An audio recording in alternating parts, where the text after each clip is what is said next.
আসসালামু আলাইকুম রাহমাতুল্লাহ। হ্যালো ভিউয়ার্স, অষ্টম শ্রেণীর শিক্ষার্থী বন্ধুরা, আশা করি ভালো আছো। তোমাদের পদার্থবিজ্ঞান বিষয়ের চমৎকার একটি প্রশ্ন এখন আলোচনা করব। তো আলোচনা শুরু করা যাক। দেখো, শ্রেণী কাজ মান 20, নিচে উল্লেখিত যে কোনো দুইটি কাজ সম্পূর্ণ করো। এখানে ক, খ, গ তিনটা প্রশ্ন দেওয়া আছে। তিনটা যে কোনো দুইটি অ্যান্সার করো, 10 দুগুণে 20 মার্ক পেয়ে যাবা। আর মোট পরীক্ষা হবে তোমাদের 50 মার্কে। ঠিক আছে, এবার দেখো, অনুসন্ধানমূলক কাজ দ্বারা ব্যবহারিক কাজ, প্রজেক্ট বা অ্যাসাইনমেন্ট মান 10। এখানে ক একটা আছে অথবা দিয়া, এই খ একটা আছে, দুটো যে কোনো একটা করবা। একটা প্রতিবেদন আর একটা জিগে অ্যাসাইনমেন্ট, যে কোনো একটা করবা, 10 মার্ক পাবা। ঠিক আছে, তিন অপেক্ষা মান 20। সেখানে যে বহুনির্বাচনী প্রশ্ন আছে পাঁচটায় 5 মার্ক। আমি এখন তোমাদেরকে এগুলো উত্তর সহকারে বলে দিব। খেয়াল করো, কোনটি মানবীয় সম্পদ শক্তি। আবার দেখো, অসুস্থ ব্যক্তির সুস্থ আশায় পরিবেশ হতে হবে কি? পরিষ্কার পরিচ্ছন্ন, আলো বাতাস পরিপূর্ণ। 2, 3 সঠিক, এই ঘ নম্বরটা সঠিক। 3 নম্বর দেখো, কৌতূহলের বয়স কোনটি? কৈশোর কাল।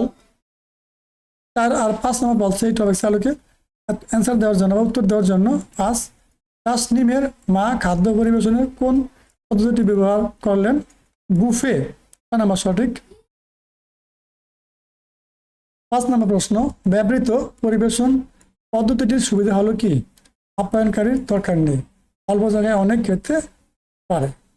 ঠিক আছে, এই দুটো সঠিক। এই যে 5-এর ক নম্বর সঠিক। এবার সংক্ষিপ্ত প্রশ্ন দেখবো, যে কোনো 5টি 2 মার্ক করে 5টা 10 মার্ক পাবা। তাদের বলতে কি বুঝো? সকল সম্পদের সীমিত সম্পদ, মানে সকল সম্পদ সীমিত ব্যাখ্যা করো। আর প্রাথমিক চিকিৎসা বলতে কি বোঝায়? 4 নম্বর আছে বড় দুর্ঘটনা বলতে কি বোঝায়? 5 নম্বরে মেনে পরিকল্পনায় বিবেচ্য বিষয় কি? 6 নম্বরে শিশুর 1000 দিনের পুষ্টি বলতে কি বোঝায়? 7 নম্বরে যৌতুকের ক্ষতিকর দিক ব্যাখ্যা করো। 5 নম্বরে দেখো, রচনামূলক প্রশ্ন, যে কোনো একটি প্রশ্ন উত্তর দাও, 5 মার্ক পাবা। এখানে একে বলছে কি? শিশুর ডায়রিয়া রোগের কারণ, লক্ষণ, প্রতিরোধ ব্যবস্থা আলোচনা করো। 2 নম্বরে বলছে মাদক শক্তির কারণ থেকে আলোচনা করো। এই ছিল তোমাদের গুরুত্বপূর্ণ প্রশ্ন। এগুলো কিন্তু পরীক্ষা আসার মতো প্রশ্ন, তোমরা প্র্যাকটিস করো। আর যারা এখন আমাদের চ্যানেলটি সাবস্ক্রাইব করে সাবস্ক্রাইব করার পাশে থাকা বেল আইকনটি অন করে দাও, যাতে আমরা এই ধরনের নতুন নতুন ভিডিও আপলোড করার সাথে সাথে তোমাদের কাছে নোটিফিকেশন চলে যায়। সবাই ভালো থাকো। পরবর্তী ভিডিও দেখার আমন্ত্রণ জানিয়ে এখানে শেষ করছি। আল্লাহ হাফেজ।